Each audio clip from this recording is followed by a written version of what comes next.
So I have been slacking when it comes to making these films. Life got in the way, work got in the way, school got in the way.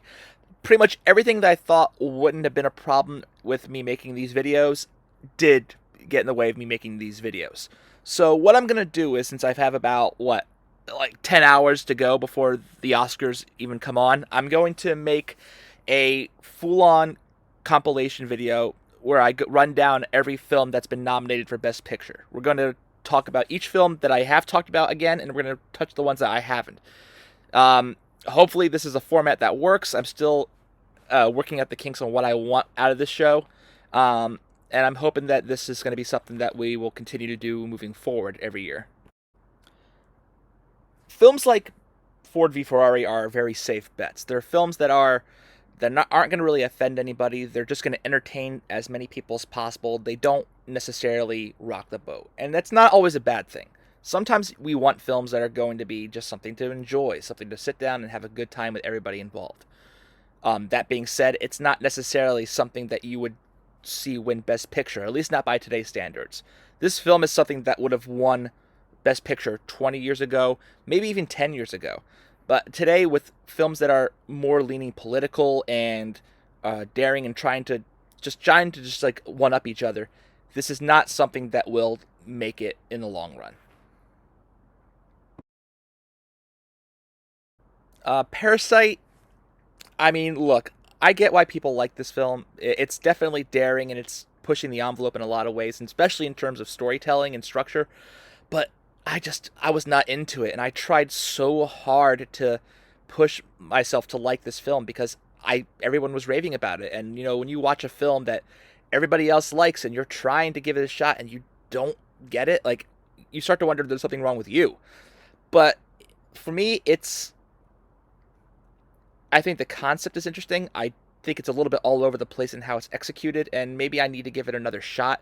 But I really don't think it's much of anything in comparison to some of the big contenders we had this year. Um, like I said, some people might like it. I really wasn't a fan. Marriage Story is definitely a film that's deserving of some kind of award. It is a thriller that has no thrills in it. And what I mean by that is it's a film that keeps you on the edge of the seat because of how tense the situation is. These are two characters who start out by describing why they love each other and then just want to tear each other apart by the end of the film. It's really a film that is built on top of the power of the actors that are performing it. Like, without Scarlett Johansson and Adam Driver, this film is really nothing. You need those two people in this film to make this film what it is. They just have this energy that they bring to it that makes it feel like it's a battlefield, but no one's throwing any punches. So in terms of Best Picture, I don't think it has a shot. There's too many big films that have the components that make a Best Picture a Best Picture. Like, what I mean is that there are certain genres of film that will have the Academy vote more in that direction than this kind of film. But however, this film is definitely one where I can see the actors that were nominated for it get their due. I think Scarlett has a really good shot with this one. I think Laura Dern has one, and Adam Driver does too. Did Adam win? Give me 1 second. Okay, thank God. Yeah, Adam is nominated. I don't feel like much of an idiot, and I'm just gonna leave this in there for everybody to see how stupid I am. I really wasn't knowing what to expect with Little Women. I was not at all interested in it. It was probably the one film that was on the bottom of my list for films I wanted to watch. But when I put it on and actually sat down and got into it, it was a very engaging and thrilling and fun film. I didn't realize how like charming it was going to be and how much joy it was going to bring to me just to watch it.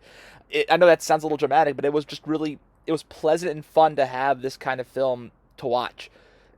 It's a film that has gotten a lot of like traction lately because it was so successful and the studio had no like faith in it whatsoever that it was going to do well, and it's become a massive hit in every way you could think of.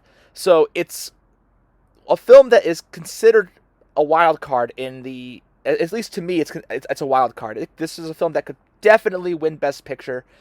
It's got a bit of an uphill battle with the other three that I think have the best shot at winning, but Jojo Rabbit has to be one of the strangest films to ever get nominated for Best Picture. It's a comedy about a little boy whose imaginary friend is Adolf Hitler, but it's also shot and done in the style of a modern comedy with British speaking actors who are playing Germans acting like Brits. What makes the film so fascinating, though, is that it walks this fine line between being a great farcical comedy and then also being a completely terrifying film. The film is itself is talking about how easy societies fall into dictatorships and fascism and how fanatical they are over dictators, and it's just amazing how blind these people are to the horrible things that are going on, and they're either aware of it or they don't want to pretend it is, and anybody who questions it is an enemy.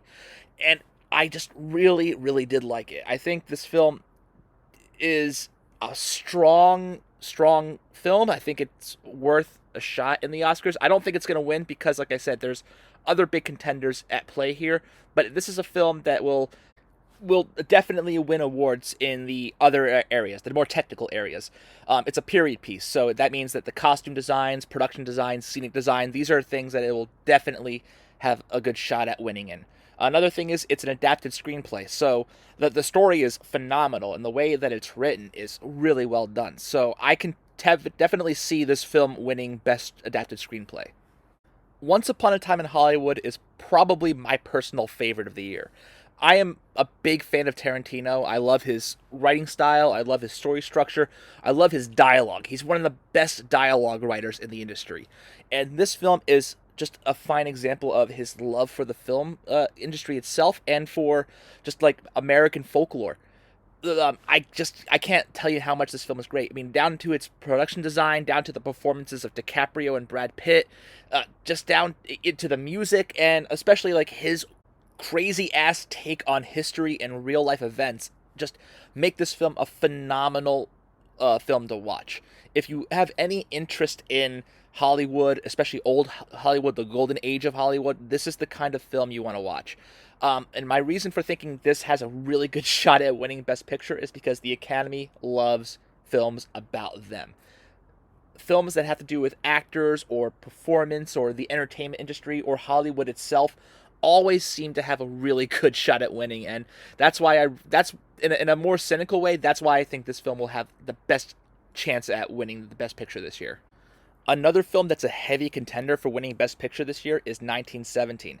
This film is amazing. From its storyline, it's very simple hero's journey storyline, down to the way it's shot, the way it's edited, the sound mixing, everything. This is the pinnacle of war films, and it just shows that you are at the edge of your seat every second of the way. It is a film that keeps you on your toes, that is very compelling, and just really, really nails home like that feeling of being trapped in a insane, dangerous situation. And like I said, it really is like a perfect template for the hero's journey. I haven't seen a film that simply breaks down that structure so well since like Star Wars. For me, this is the best film of the year. I know Hollywood was my favorite, but I think from a technical standpoint, this film is the most superior film of the entire year. And it really does deserve to win Best Picture. It is 100% my pick for Best Picture this year. One thing that needs to be said is I think that people need to get over Scorsese's like comments about the MCU. It's an opinion. He was asked an opinion and he gave it, and just because it's different from everybody else's doesn't mean it's not valid. People need to get over that shit. It's ridiculous. That being said, The Irishman is a phenomenal film. I really do think that it's a little long. Well, no, it's not. I'm exaggerating. It's pretty freaking long. It's really, really difficult to sit through this entire film. But its performances are really well done. The story is fascinating. I always love these areas of history that I don't know a lot about, and then getting to learn about these people and these storylines are just, it's crazy. I love I live for this kind of stuff. I love period pieces. But it is a little bit run of the mill. I mean, the most fascinating thing about it is it's Scorsese taking a different take on his style of film, particularly in the mobster genre. It's a film that really goes to great lengths to let you know that these are not people you want to be. They're not people you should want to emulate, and they're not people that like we should be idolizing. And I really do respect him for that. That being said, I don't know if it has such a shot. Its length is a big problem. Um, it seems to me that the industry is trying to steer away from giving legacy directors more chances to win Best Picture. But overall, I think it's a fantastic film. Not necessarily a Best Picture winner, but I do think it's very good and worth a view. And lastly, the one that everyone's talking about, Joker. Joker has walked out of this with about like 11 nominations, I think it is. Yeah, 11 nominations. And it is well worth all those nominations. This is a film that is just chilling to the bone in every sense of the word. You're going to sit through this film and you're going to feel completely uncomfortable in all the best ways. You're going to cringe. You're not going to know what to do with yourself. I I adored it, honestly. It was one of those films where I walked out of it and I had to take a breath and just sit and think about what I saw because it just blew my mind. Um, it does have weaknesses, of course. In terms of it being an adapted storyline, it is not a very well adapted screenplay. It doesn't take much from the source material except for a few names and locations. The character is very different from the character we know. And I think my biggest issue with it is that if you're going to adapt a character and you're going to take them and make changes to it, the one thing you kind of have to do is keep the spirit of that character. And don't think that was really accomplished. In terms of whether or not it's going to win Best Picture, it is the front runner right now just because it garnered so many nominations. But I really don't know if it's going to win. It again, I think 1917 is the best bet. But I've been surprised before. The industry is always trying to look for ways to sway everything into a certain direction. And films like 1917 could do that. But Joker is the kind of film that if it won Best Picture, it would sway at least the comic book movie industry into a different direction because it made so much. Well, it already made so much money, so that's going to do one thing. But the industry likes to mimic what wins Best Picture, and I think that you could see a lot of more avant-garde, artsy types of superhero films because of this film that wins Best Picture. I don't really think that's going to happen, but who knows? We've been surprised before. Who thought Green Book was going to win? And that was this year's Oscars. At the end of the day, this is all subjectivity. I mean, no opinion on a film is more valuable than the other one. Like, you can like a film and someone at the Academy cannot like it, and that doesn't mean anything because art isn't necessarily meant to be objective. There's no definitive fact of what a good film is. There's truth to that. There's good story structure, and there's things that human beings respond to more positively than others. But when you come down to like whether or not one film is better than the other one, it just all comes down to the person. For me, this is always great. I really just take the opportunity to do this because I love movies and I love to just watch films that I wouldn't normally see otherwise. And the Academy Awards give me an opportunity to see these films. I really hope anybody watching these enjoys them as much as I enjoyed making them. This is really just something I do for the love of it because I love watching movies and I like to make an excuse to watch and talk about movies. I will continue to do this, and I hope you guys join me next year for the 93rd Academy Awards. This has been the American Film Buff, and I'll see you next year.